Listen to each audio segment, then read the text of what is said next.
Nouveau journal sur votre chaîne, madame, monsieur, où que vous soyez. Si vous nous rejoignez, bienvenue à toutes et à tous. Mais des primes abord, voici le principal titre. Rentrée judiciaire ce mercredi à la Cour de cassation sous les signes du renforcement de l'état de droit en présence du chef de l'État Félix Tshisekedi, magistrat suprême. Magistrats, diplomates, politiques et invités des marques ont tenu tous à honorer la plus haute juridiction du pays. Cette journée était une occasion pour le numéro 1 de cette cour, Firmin Vondé, de réclamer aux législateurs, entre autres, la création d'une infraction autonome pour l'enrichissement illicite et l'instauration du mécanisme de recouvrement des avoirs mal acquis. On en parle dans ce journal. Transport à Kinshasa, les tarifs officiels restent inchangés. Aucune hausse des prix n'est autorisée pour le transport en commun dans la capitale congolaise. La structure des prix pour tous les itinéraires reste la même. Déclaration du ministre provincial de transport Bob Amisso qui invite ainsi les usagers et conducteurs à se conformer aux dispositions en vigueur. Vous suivrez les précisions dans ce journal. C'est tout pour les sommaires. Je viens de le dire tantôt en titre. La rentrée judiciaire à la Cour des cassations exercice 2025-2026 a eu lieu ce mercredi 15 octobre.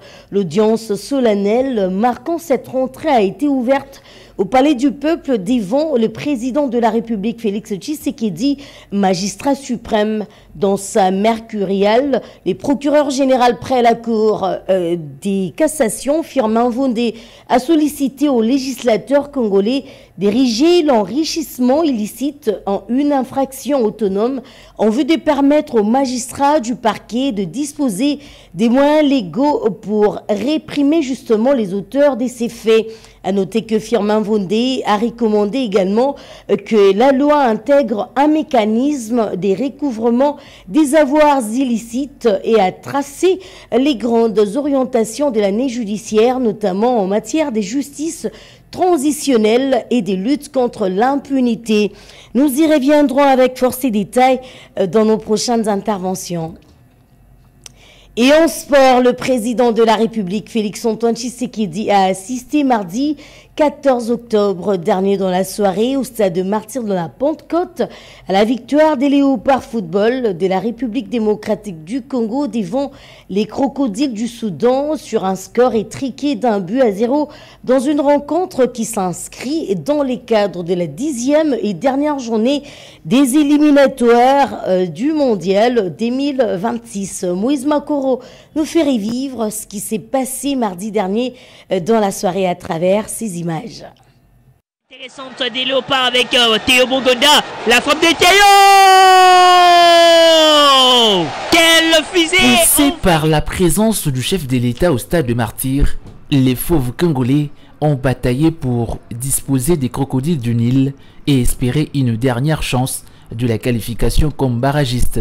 Sur une attaque placée, l'ailier congolais Théo Bongonda a battu les derniers remparts soudanais d'une belle frappe à la 28e minute de la partie. Et le public était en exaltation. La frappe de Théo!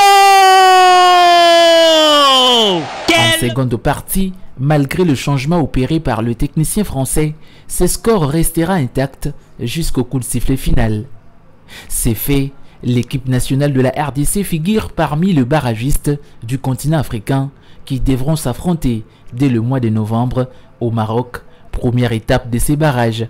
Au terme du match, le président de la République, qui s'est réjoui de cette victoire, est descendu au vestiaire des Congolais pour les féliciter et les encourager pour la suite de ces éliminatoires. Soulignons que sauf changement des dernières minutes, les Léopards de la RDC affronteront les Lions indoptables du Cameroun en demi-finale le 13 novembre prochain au Maroc, et l'autre affiche de demi-finale mettra aux prises le Nigeria aux Panthères du Gabon.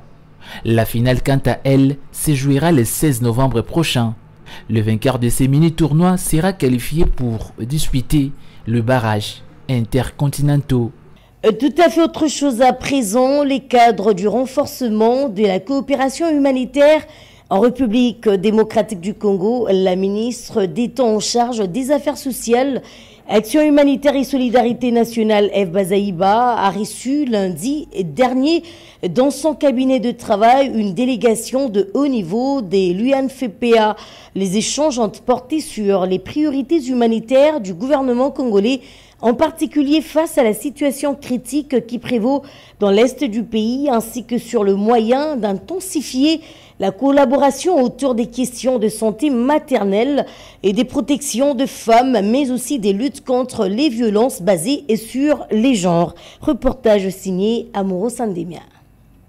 Cette rencontre qualifiée de fructueuse par les deux parties s'est inscrite dans les cadres du partenariat humanitaire entre le gouvernement de la RDC et le UNFPA, avec comme objectif principal la compréhension des besoins du gouvernement en matière d'action humanitaire et aussi l'exploration de voies d'une collaboration renforcée, notamment face à la situation préoccupante qui prévaut dans l'est du pays, a déclaré Lydia Zigomo, directrice régionale pour l'Afrique orientale et australe de l'UNFPA.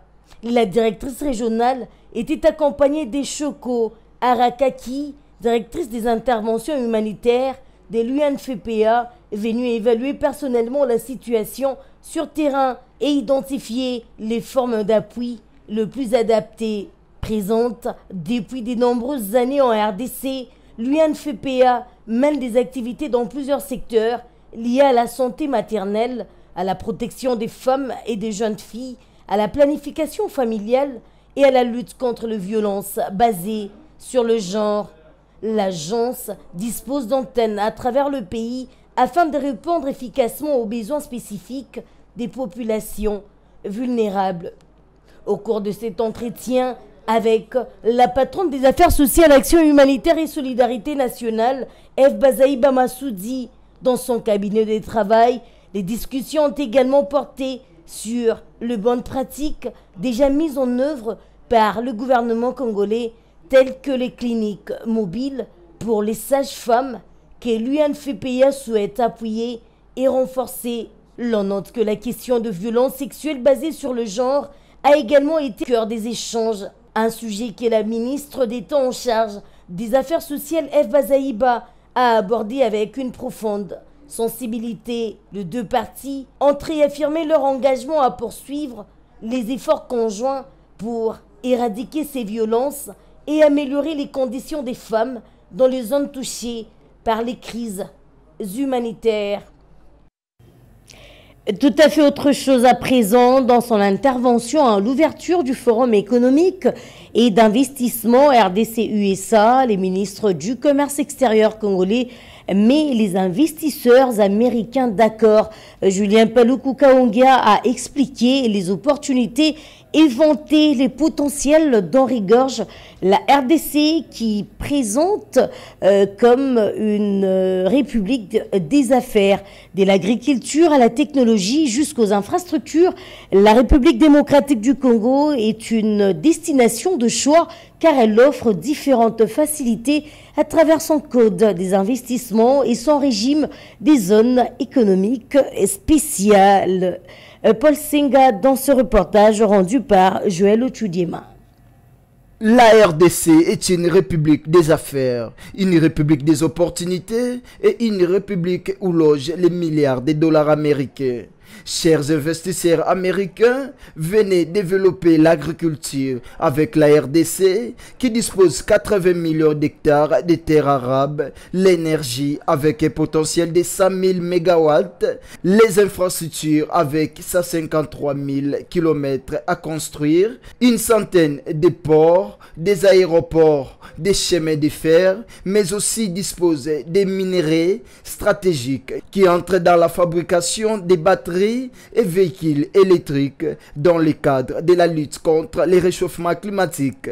La RDC s'est préparée à consolider l'amélioration du climat des affaires avec des facilités qu'offrent le Code des investissements et les régies des zones économiques spéciales. À vous de jouer en passant par l'Agence nationale pour la promotion des investissements ANAPI en sigle. C'est à ces termes que le ministre du Commerce extérieur, Julien Paluku Kahungia, s'est exprimé le mardi 14 octobre 2025 à Washington devant les chefs des grandes entreprises américains à l'ouverture de la première édition du Forum économique et d'investissement République démocratique du Congo, États-Unis d'Amérique, dont l'ego a été donné par la première ministre Judith Suminwa Tuluka, représentant le président de la République Félix Antoine Tshisekedi Tshilombo. Les efforts que nous faisons sous les leadership du président de la République, c'est d'améliorer davantage la perception sur la RDC. Quand on parle de la RDC, tout le monde pense que c'est seulement la guerre. Alors qu'il y a des efforts qui sont faits pour qu'on puisse évacuer cet obstacle-là qui est la guerre. Mais à côté de cela, il y a des opportunités d'investissement. La RDC a aidé à améliorer la puissance américaine en lui dotant de capacités d'avoir une bombe, la première bombe atomique. On a tenu à rappeler aux États-Unis que de la même manière qu'on lui a doté de cette puissance, eh bien, il faut un retour pour que la RDC développe une coopération, cette fois-ci gagnant-gagnante, avec la technologie actuelle, avec l'industrie américaine, avec l'industrie militaire. La RDC dispose de solutions pour renforcer la puissance américaine. Mais pour qu'on change de paradigme, qu'on chasse la malédiction ancienne, que lorsqu'on transforme les produits sur le sol, eh bien la valeur est multipliée par 10, par 20, par 30. Et c'est cette valeur ajoutée que la RDC voudrait. Signalons les ministres, quelques gouverneurs des provinces et responsables des entreprises publiques et privées vendent les opportunités qu'offre la République démocratique du Congo dans plusieurs secteurs. Parlons à présent du numéro 1 de la garde républicaine qui est faussement cité dans les allégations portées contre sa personne par la succession Mobutu, l'accusant des spoliations du domaine agro-industriel présidentiel de Lancélé, Daipen. Il ressort que le général-major Ephraim Kabikiriza n'a aucun intérêt foncier dans cette affaire. Sur les enquêtes menées par la chaîne 10e rue Télévision révèlent plutôt un conflit interne au sein de la succession Mobutu à l'origine d'une campagne de désinformation visant à ternir justement l'image du commandant de la GR. Les explications dans ces images de Yonsante Kabwenge que je vous propose de suivre. Faux et archi-faux. Toutes les accusations portées contre le commandant de la garde républicaine, le général-major Ephraim Kabikiriza, par la succession Mobutu, sont infondées. Selon la famille Mobutu, ces hauts officiers du pays auraient tenté de s'approprier illégalement une portion des terres dans le domaine agro-industriel présidentiel de Lancélé, Daipen. Mais après plusieurs enquêtes menées par la rédaction de la 10e rue Télévision, ces allégations sont totalement montées de toutes pièces. Après nos investigations, le général-major Ephraim Kabikiriza, numéro 1 de la GR, n'est fait qu'appliquer les instructions de la haute hiérarchie. Sa mission principale consiste à assurer la sécurité du site présidentiel et à maintenir une zone tampon avec les habitations civiles. Selon nos recherches, la tension observée sur le site du Daipen ne découle pas de ces opérations, mais bien d'un conflit interne à la succession Mobutu. Deux factions rivales se disputeraient la gestion de la concession familiale. L'une aurait entrepris de travaux d'aménagement, tandis que l'autre aurait saisi la justice congolaise, entraînant ainsi la suspension des travaux. Cette querelle familiale aurait ensuite donné lieu à une campagne d'accusation et de désinformation visant à ternir coûte que coûte l'image du général-major Kabikiriza. Ils ne doivent pas mêler le commandant de la garde républicaine à leurs différents successoraux, car c'est un problème familial qui doit être traité au niveau de la famille. Il n'a aucun intérêt foncier dans cette affaire. Sa mission se limite à la protection du chef de l'État et du domaine présidentiel, sa famille et ses biens. Nos enquêtes relèvent que plusieurs irrégularités dans l'arrêté ministériel relatif au morcellement et à l'attribution des terres du Daipen, notamment la proximité de certaines concessions privées, dont celle de la succession Mobutu avec la résidence présidentielle, ainsi que la non-intégration du projet gouvernemental de construction des 7000 logements pour les militaires de la GR. Signalons que les commandants de la garde républicaine, le général-major Ephraim Kabikiriza, n'est nullement concerné par les tensions foncières à Lancélé, contrairement aux spéculations qui circulent sur la toile, et réaffirme sa seule priorité, celle de la sécurisation du chef de l'État et du domaine présidentiel, la surveillance et l'espace pour le camp des transitions, mais également la protection du cimetière des militaires et les hauts dignitaires de la République démocratique du Congo.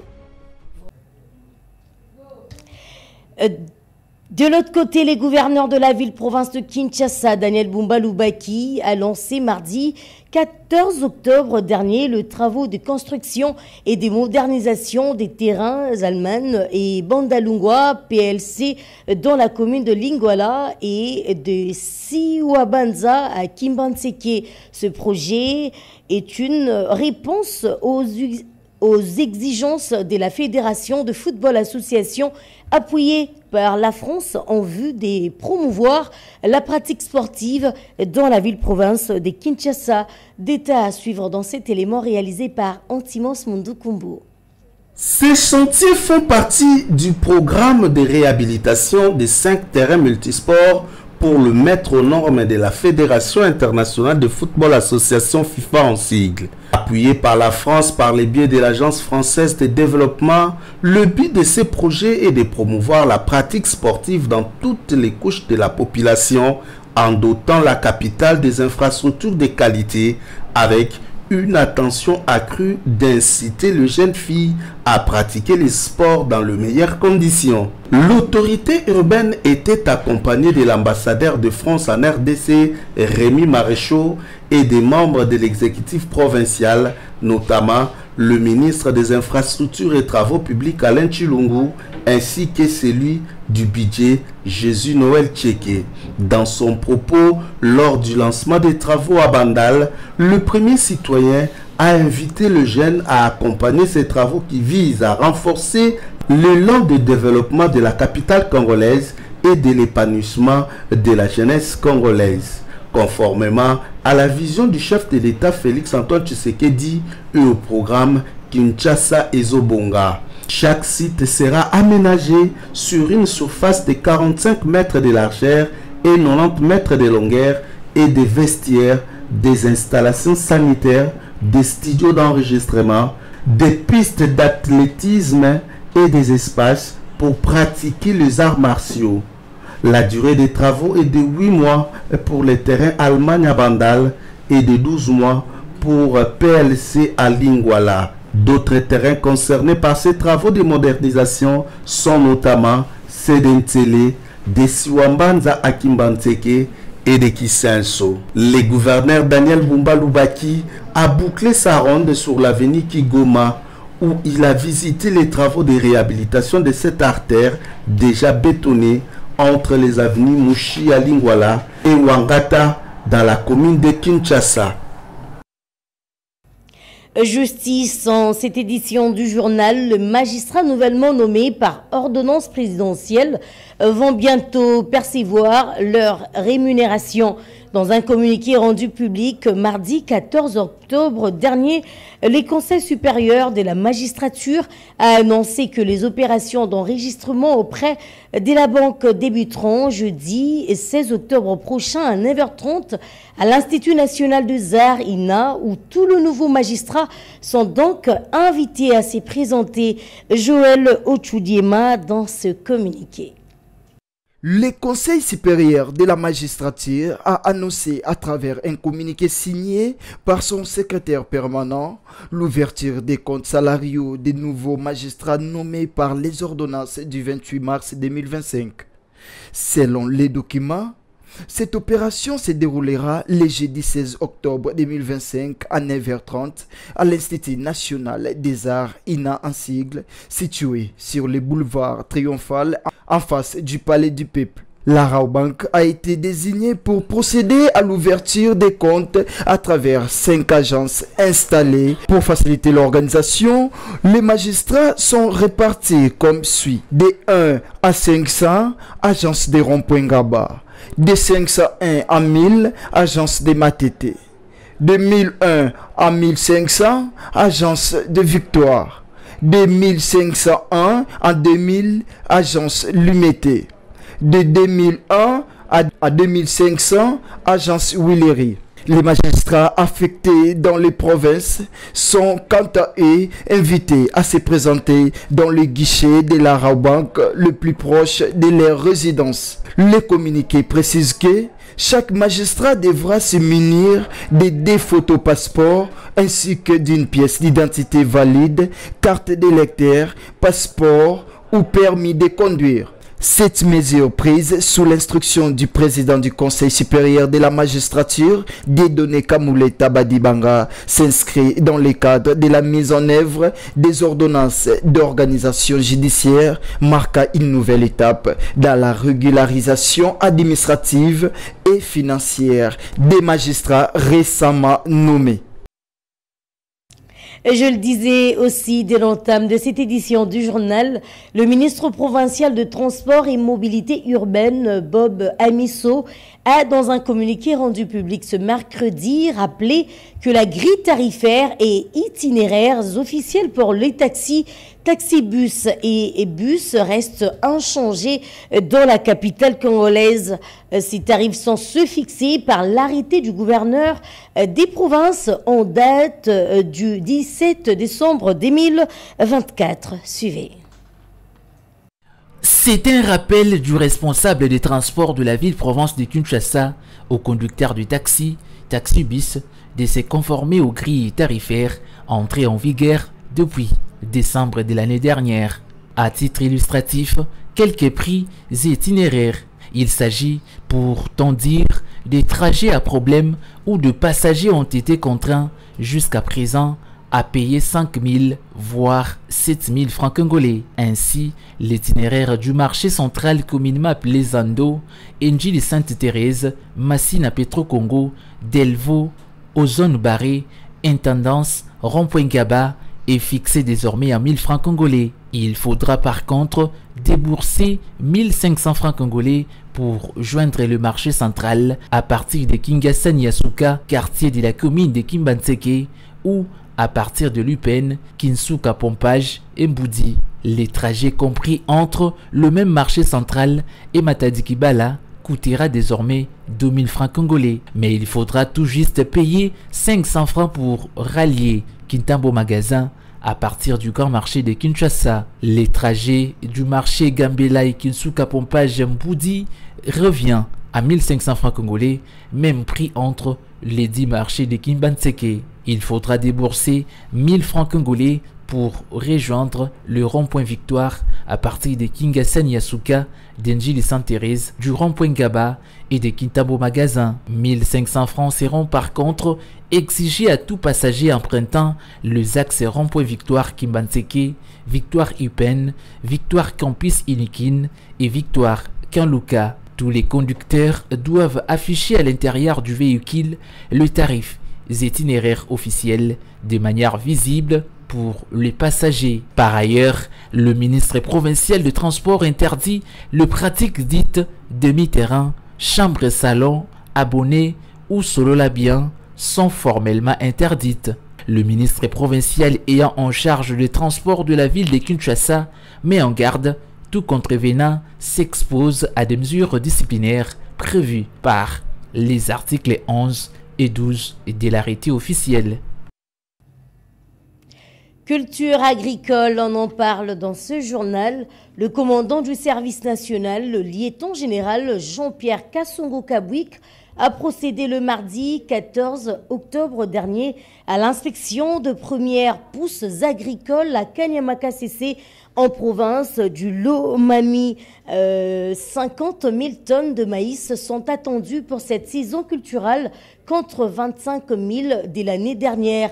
Un défi de taille pour l'homme aux initiatives intarissables, mais pas impossibles pour le général 3 étoiles. Moïse Makoro dans ce reportage signé Amoro Sandemia. Les premières pousses germent et l'artificier patenté ne peut qu'en s'en féliciter. L'année culturelle s'annonce guiteuse, Kanyamaka CC est prolifique et les bâtisseurs de la nation sont à l'œuvre. 5000 tonnes de maïs sont attendues en des saisons culturelles. Aussi, la population par État m'assurait que le semoir a bien planté. Là, il y a des ratés, on répond. Il n'y a pas de ratés. Si on a même un taux de germination de 95-98%, c'est déjà bon. Un challenge, mais pas impossible pour le lieutenant-général Jean-Pierre Kassongo Kawik, l'homme aux initiatives intarissables. La revanche du sol sur les sous-sols pointe son nez. La fertilité de cette terrain est palpable. Le plan de Félix-Antoine Tshisekedi est en marche. Ses prouesses, il les range dans les oubliettes et s'attend à relever d'autres défis de taille. Pour cette saison, vous comptez arriver à combien? On fait 10 000. L'année prochaine, 15 000. L'année qui va suivre, 20 000. Cette année, 50 000. L'année prochaine, 75. L'autre année qui va suivre, 100 000. À 65 km de Kanyamaka CC, il s'apprête à vivifier les sites agricoles de Sakadi, un vertige comateux du ministère de l'Agriculture. Ici, des tracteurs désossés, hangars éventrés et équipements en désuétude, amorphes et inutilisés en depuis des millions investis et donc dilapidés. Un homme des réformes, le lieutenant-général Jean-Pierre Kassongo Kawik répare le brèche. Cette année, 50 000. L'année prochaine, 75. L'autre année qui va suivre, 100 000. Son plaidoyer en faveur de ces sites de 2000 hectares lui a valu la confiance du chef de l'État qui en lui confiera la gestion, connaissant son dynamisme et ses compétences, surtout les sens des responsabilités. Première mission réussie, réhabilitation des 65 km de route qui mènent à Sakabi. Vous savez, la volonté dépasse tout. Vous pouvez demander aux riverains, ils vont vous dire c'est quoi qu'on avait complété le point le plus chaud. Même les gens qui quittaient le Kassai ou le Katanga arrivaient ici, ils oubliaient. On peut faire un mois ici. Chaque année culturelle démontre des innovations et affiche ainsi la détermination d'un homme qui guide une mette de patriotes reconvertis en bâtisseurs de la nation pour un seul but, matérialiser la vision salvatrice du commandant suprême Félix-Antoine Tshisekedi. Le peuple d'abord, en comptant sur son bras séculier, le lieutenant-général Jean-Pierre Kassongo Kawik. Et pour boucler la boucle, sous financement de l'administration militaire de l'Ituri, à la tête le lieutenant-général Johnny Luboya Kanchama, gouverneur militaire, les travaux de réhabilitation du pont à Bombi sur la route Iga-Barrière, Mongwalou en territoire de Djougou ont débuté. Ces travaux sont exécutés par l'entreprise sous le palmier dans le but d'assurer la fluidité du trafic sur cet axe routier long d'environ 80 km, mais aussi contacter la cité minière de Mongwalou à d'autres agglomérations de cette partie du pays. Suivez. Sous une pluie battante, jambier au pied, des machines en pleine puissance, les ingénieurs de la société sous les palmiers de Attendre les Pachibandey sont à pied d'œuvre depuis les montagnes de ce lundi 17 octobre pour rendre en état les ponts à Bombi sur la route Bunya-Mungwalo. Des travaux financés par l'administration militaire de l'Ituri, dirigée par le lieutenant-général Luboya Kanchama Johnny. L'ingénieur Joël Kalongo, maître d'œuvre de cet ouvrage, donne ici un aperçu sur les travaux. Nous faisons les travaux, quelques travaux de remplacement de platelage et puis renforcer pour permettre de rétablir la circulation en attendant la réhabilitation définitive. Nous pensons que d'ici 2 semaines, nous allons terminer avec les ponts et puis pour continuer avec les travaux de la maintenance. Ce pont très vital pour la région de Mungwalou car il permet l'échange commercial avec d'autres régions. Un offre de soulagement pour les usagers. Nous sommes contents pour le début de ces travaux. On souffrait beaucoup, surtout nous les motards. On ne pouvait pas passer, il n'y avait pas de support. Les pots étaient délabrés. Impossible de passer. Nous disons merci pour l'armement de ces ponts. Nous disons merci au gouverneur. En tout cas, vraiment, merci Sana. Vraiment merci au gouverneur militaire pour avoir fait confiance à l'entreprise sous les palmiers. On peinait vraiment sur ces points. Avec notre gouverneur militaire, progressons vers l'avenir. Nous ne le dirons jamais assez. L'Ituri, dans sa splendeur, change d'image grâce au leadership transformationnel du lieutenant-général Lubaka Chamadjoni, dont les actions s'inscrivent dans la vision du chef de l'État congolais Félix Antoine Tshisekedi Tshilombo.